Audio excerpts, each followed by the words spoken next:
Well, education's a big reason why Norwich is where it is today. It's been a major part of Norwich's progress and growth over the last many, many years. There are so many families that moved to this town specifically because of the schools. And I would say that what's important in Norwich's schools today was important in Norwich's schools, way back when so many students were attending these one-room schoolhouses. And I would say that the seeds to Norwich's education system were planted in these schoolhouses. I always thought that on the whole, the rural schools in Norwich were very good.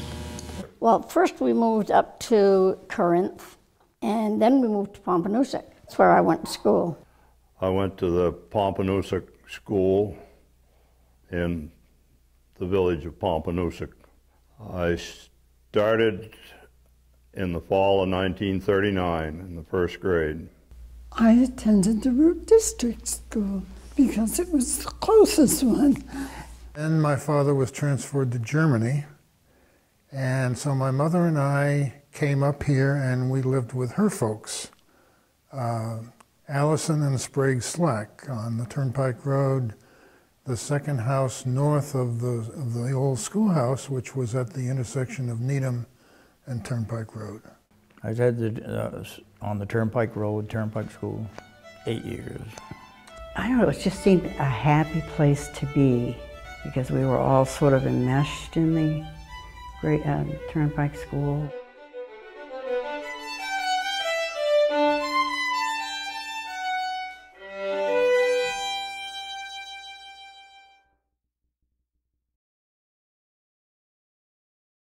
I remember as we went in the front door, which was sort of just a big door, and we went up the steps and in through the door, and then we had a place to hang our jackets and things along the wall in the back. And then it was just a big room, and way down in the left-hand corner was the big furnace. My Muncaster lived across the road from there, and he'd come over in the morning and build a fire before the school started, so the building would be warmed up when we got there. Charlie Hodgson used to come with the horses and sleigh, a sled wagon or a sleigh with cordwood on it to fill up the wood, to fill up a woodshed there. God, it must have been green stuff. I think they just cut the thing, and I pitied the poor teacher to try to get that thing going in the morning, but she did. She was able to make it. It must have been some dry wood somewhere there, but it was kind of exciting to see them back around the building with the horses. So. You get in there in the morning, even though they got the fire going, and quite often school was delayed because you were all huddled up around the stove. That was only occasionally, not every day by any means, but it wasn't unusual to wear your coat. The boys took turns to put our flag outside, and we saluted our flag and said the Lord's Prayer before we started the school day. You know, you had to put your hand up if you wanted to go to the bathroom or whatever, you go get a drink of water and wait your turn.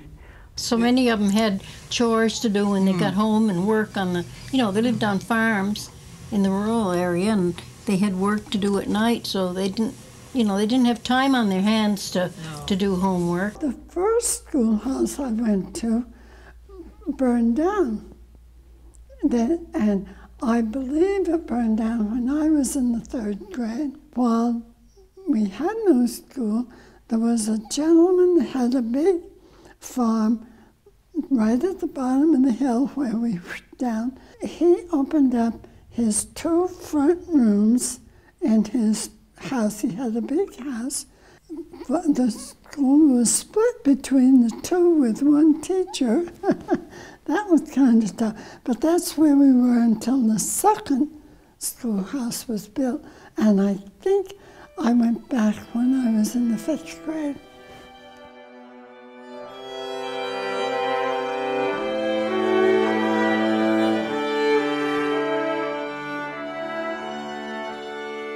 Vermont is proud to be, I think, the first state to include public education in its constitution way back in 1777. And Norwich actually was one of the earliest towns to really enact that and create school districts as early as 1781, I think. The district was the unit of organization. All these towns were divided into districts by the end of the Civil War If a town was roughly 40 square miles, a district would average about 2 square miles.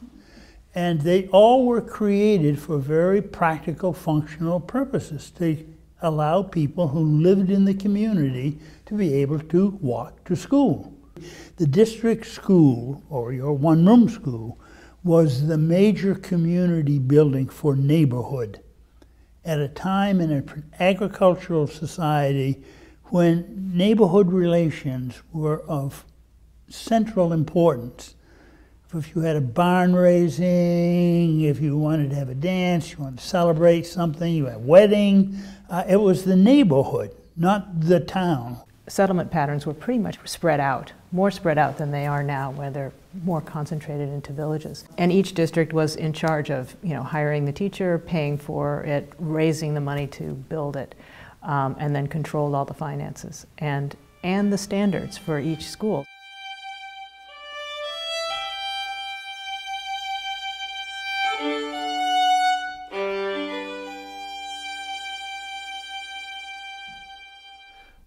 Well, the building was one room with a covered entrance with 2 doors, one on the left and right. If you went in that left-hand door, the teacher's desk was on the right, and the blackboards were between the 2 doors. It had large windows, no insulation anywhere. One big wood stove with a round tin around it. Kerosene lamp hitched on brackets around the wall. And one school teacher that had to do everything. Oh, it was kept up. It was one room with a adjacent bathroom. And I think there was a flush toilet in the bathroom. And then I guess also a woodshed attached to the school.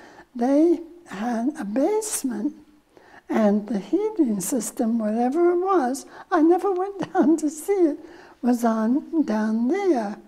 And so that was out of the room. And then the desks were facing as you went in, and then there was a little stage where there was a girls' bathroom and a boys' bathroom. Now, they weren't through flush toilets either.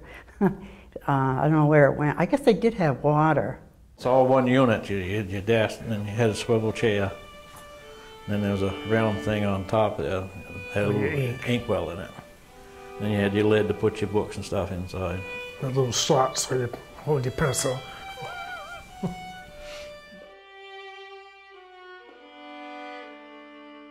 I remember the children walking to school in all kinds of weather. Earl Reynolds froze his ears one very cold morning, so there was a job for the teacher to get them thawed out. Some of the students had to walk probably 1.5 miles to get there. That's rain or shine, good weather or bad weather. It was just about 1 mile, and I always walked. There was only 1 year that I ever had a ride, and that was in the winter. Mud season, we used to close the school because the car couldn't get through to bring the kids in. We walked to school, and some days when the weather was bad, in the wintertime my dad would hitch up a horse and sleigh, take us to school. We used to ski to school. Sometimes we had a big toboggan-like thing, and we'd all pile on that. If you missed a turn, you ended up in the brook.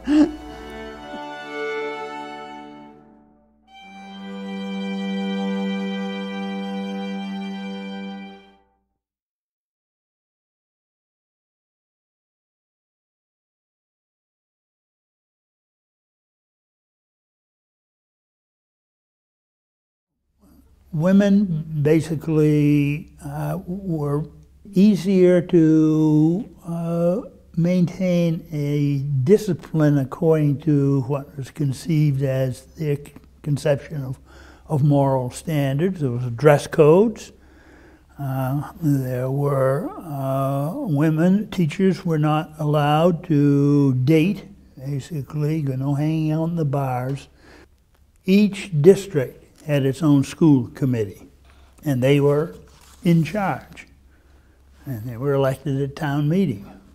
And they're the ones that hired and fired. I mean, it was really the luck of the draw and whether you had a capable teacher.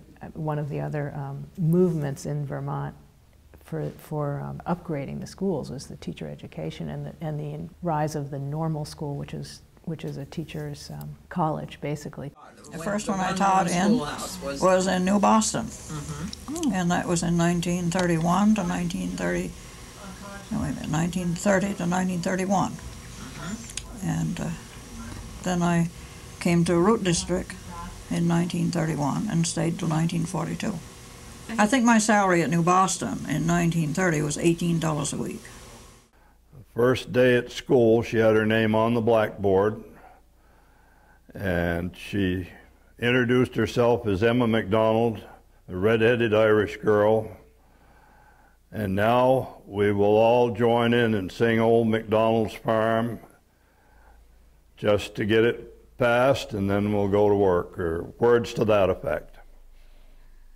She was you did your work, but she was a very jolly person. She just was a good teacher. Florence Somerville was the school teacher.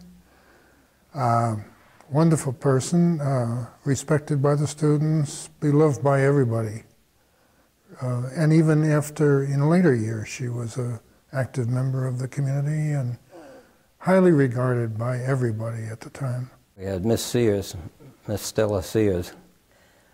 That's who I started out with. She taught there a number of years before I went to school there, but then in, I think, the 4th grade, we had Miss Ellen Porter. Yeah, old Stella was the worst one. Oh, yeah. Throw you right out in the middle of the room. She was shake the hell out of it and then she'd let you go. You know? Fall on the floor. Mrs. Potter was far behind her. Well, just told them that you got to do different and straighten them out. We didn't have any rash punishments at all. She didn't take a lot of foolishness. That's back when you could strike people. Like, she'd have us put our hands right on the desk, and she has that ruler. Well, you didn't need too many claps before you realized you must have done something wrong.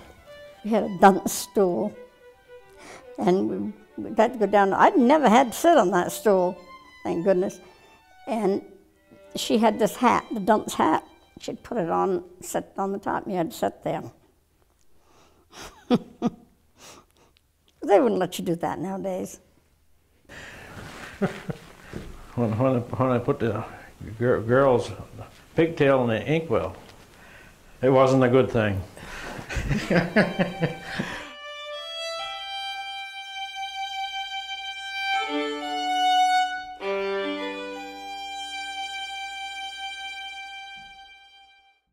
My school was 9 o'clock, and we stayed there until 4. School used to keep until 4 o'clock in order for children who walked a long distance to get home before dark. At the time I taught, we had a course of study from state of Vermont that we followed each grade. And we tried to complete all they asked us to do, every grade. In order to hear all the classes, grades were combined especially in geography, history, and science. A combination of grades 3 and 4, 5 and 6, and 7 and 8 gave me only 3 classes in those areas. We placed special emphasis on reading and arithmetic. We used to get the children, get the older ones all busy doing on whatever project they were on, and work down and work with the first graders and second graders. And then while they were doing their seat work, as we called it, go back and help the others. When we had our work done, then we would just go and help the younger kids read or help them doing whatever they were doing. Very often they were working on something much more interesting than what you were doing, so you kind of listen. Of course, they probably wouldn't do it now, but one week the congregational minister would come, the next week Episcopal minister would come. And hygiene, which is health called today, it was one of the subjects we had. We had spelling bees too. See who'd stand up for longest. I liked arithmetic I mean, now I couldn't do it because it's all algebra and everything else, I guess, but when you had reading, writing, arithmetic you had back then, but geography wasn't too bad.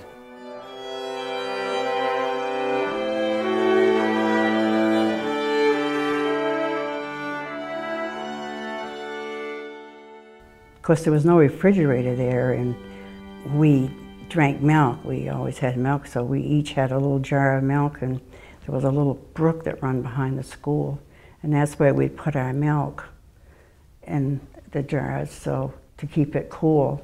And then when they got around to have hot lunch, I had to do that too. Mm-hmm. So I had to leave the room, go to the little kitchen, and start the stove and get the hot lunch started about 10:30 or 11:15.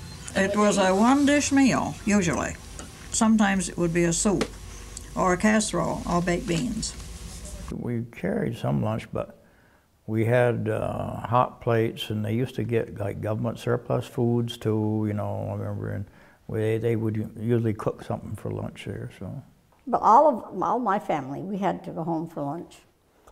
We never packed a bag. We had a 15-minute recess in the morning, and then we had a whole hour at noon, 12 to 1. But we had a lot of things to do, you know. We had to have that hot lunch taken care of. And outside was the usual set of swings and teeterboard. We had built a big igloo outside. We made bricks. We had a big igloo, and we used to play hide and seek. The older boys, they were always up to something, and I guess I tried to keep abreast of what they were doing, but didn't really fit in.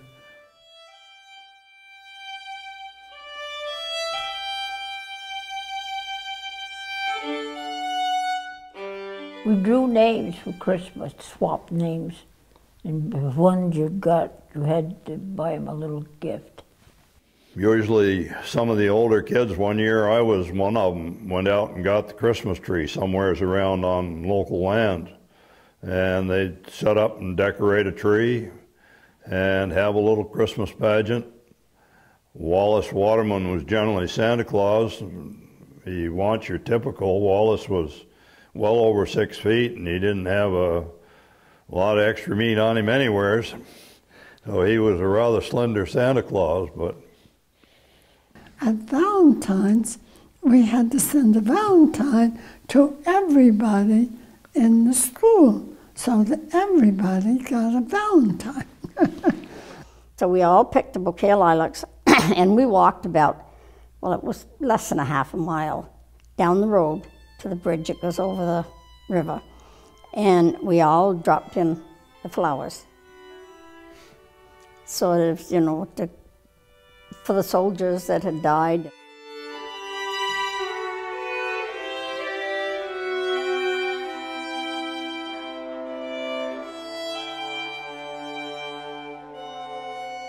It had a big chunk stove in the end. I can remember, you know, as kids got older, that's one of our duties was to lug wood to it. Dropping one on my toe one time and losing a toenail out of the deal. To take care of the schoolroom, practically almost all the janitor work. We always used to have to clap the races, I guess was one of the biggest things at night. That was a lot of fun. One of the things I did one year, I kind of did janitor work and swept up after school. And remember, I saved my money up so I could buy a bicycle. They did most of their work at school.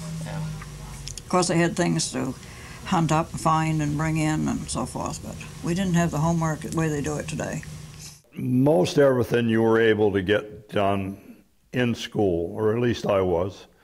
And sometimes you had some reading that you might have to do, but you got to think that a lot of us still had chores that we had to do. I lived on a farm. I had my chores long before I was really old enough to be doing them. And as I was driving a team of horses by the time I was 6 years old.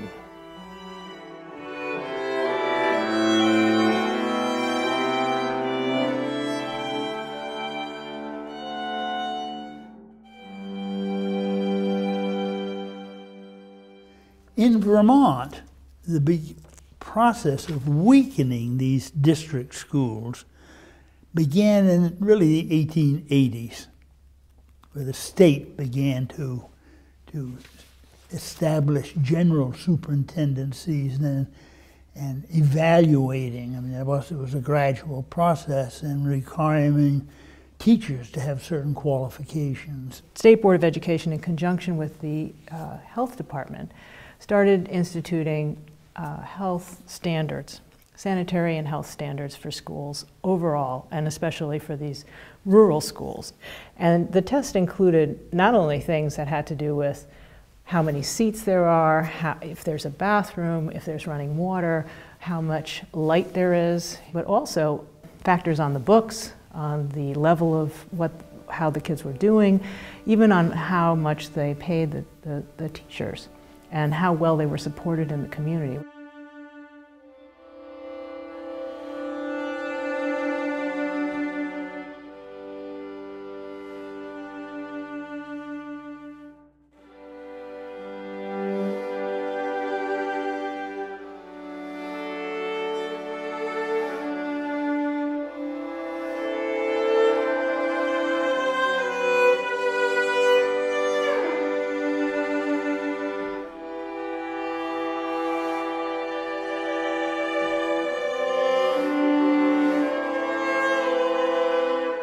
They were encouraging the construction of multi-classroom buildings for villages, village centers. And once the district system was abolished and the town was the one district, most of them did build a bigger village school that had graded classrooms. And any child in the entire town could come to that school.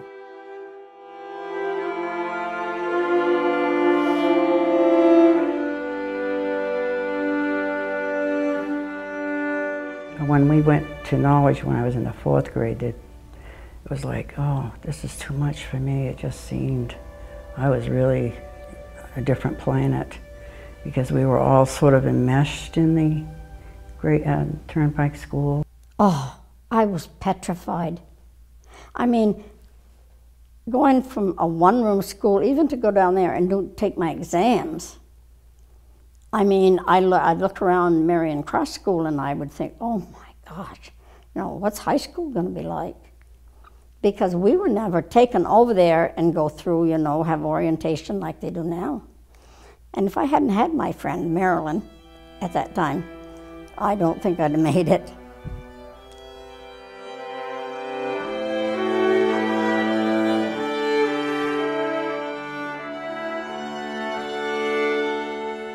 You know, there were at one time 18 schools in the town of Norwich, and by the time they were ended as schools in the late 40s, there were only 5 left. We can drive along back roads in Vermont and see lots of former one-room schoolhouses, but as soon as you go inside the door, or actually even from the road, many of them are homes and have been altered and expanded, or a lot of them lost to fire. Well, after the school closed, they tried to keep it open. I remember they used to have card parties there and things like that. Trying to keep it going as a community building, but eventually the Hanover Fire Department burned it down. To find ones that are still intact, really intact on the inside and out, is rare in the state, and to find 2 in one town was remarkable. Since 1952, the Root District Game Club has been the caretaker of the Root Schoolhouse when the school district deeded the building over to this group of hunters who wanted a sort of a gathering place of their own. Starting in the 1970s, the building was, I think, for the first time called the Root District Community Center, and just sort of rebranded as an all-purpose community center. Even when the community was not using it, it was frequently, you know, rented out to people for birthday parties, weddings. I've been aware of, you know, like music classes happening there.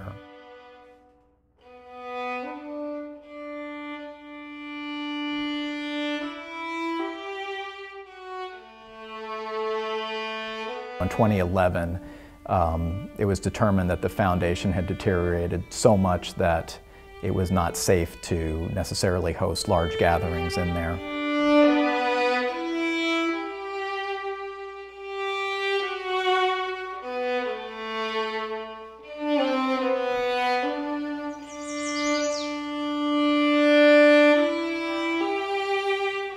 Anybody in Beaver Meadow is by default sort of a member of the community and has access to the building. Its primary purpose is to provide the environment to continue the use and operation of the schoolhouse as a productive community resource. So many times people in today's society really don't interact with their neighbors in any meaningful way.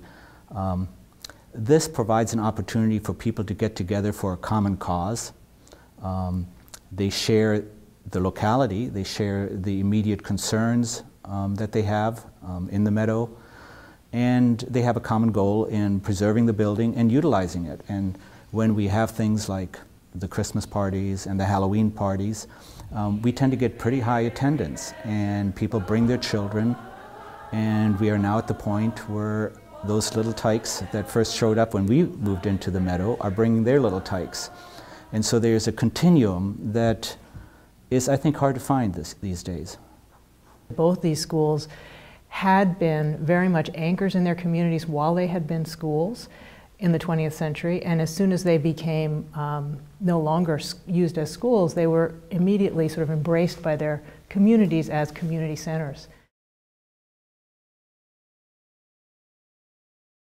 The National Register for Historic Places is an honorary listing of historic buildings and sites throughout the country. And they are historic on many levels: national significance, state significance, and most of them are actually significant on the local level. And it's a very important piece of this collection of history that is recognized. So architecturally, they can still convey to the average person their history, what they were, why they were built. The folks at the Game Club have been saying for more than 60 years that this building is a gem and that it's worth protecting. And now the Register gives us kind of independent recognition from some authority that knows that, yes, this building is a treasure. And it doesn't just let the people in this town know, but it lets people who care about historic preservation throughout the state and throughout the country know that here's this little building in Norwich, Vermont, and it deserves some protection.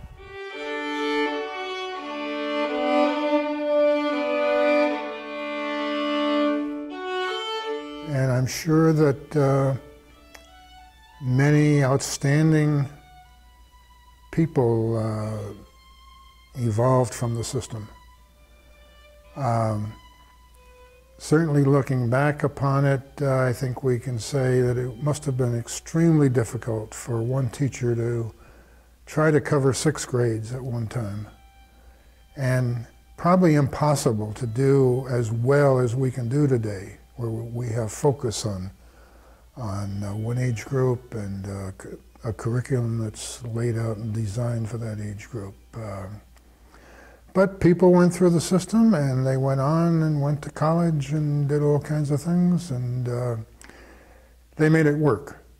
And while it probably wasn't the best, at the time, considering the economics of transporting kids to a central school system, that probably was not practical at that time. And the one-room schoolhouses allowed much more local concentration of teacher and students, and there were probably some benefits from that. Generally, the teachers lived locally, they knew the families, they knew the children even before they went to school. And everybody knew each other. And I suspect there's a lot to be gained from that. I think you appreciate and perhaps even learn more in that one-room school than you do in every class by itself, actually. I really do. It was, even though the atmosphere maybe is not the best, but I don't know. That's all we knew, so we thought it was great. Let me put it this way. I think I got an education, but I'm not sure it was anything in comparison to what the children today get. It's a change, I think, that had to come. I don't know that we're a lot better off for it. In some ways I think not, but it was sad in some ways to see them left to rot into the ground. It's too bad they couldn't have been used for something. Pompey was fortunate in the sense that it made someone a dwelling, you know, a place to live. And it's still there, and I can think about the good memories I had when I drive by it. And there was a lot of them. So it was an era that had to come to an end. I'm one that hated to see it. And sometimes I feel that we're not better off for it, but that's the way it is. It's important to know what this building means to the people who actually attended school here, and to hear them reflect on their childhood, on their many years in this building with such fondness. I think that gives the building just a new level of depth. It's really special that Norwich has these two buildings that are both in such remarkable state of preservation, and also just walking inside each one and standing outside, they convey not only their history but a warm sense of community, and that's a huge value. But really, how it's used is not as important to me as the fact that it gets used. I think it's up to the building and the people of this community to decide the best use for it.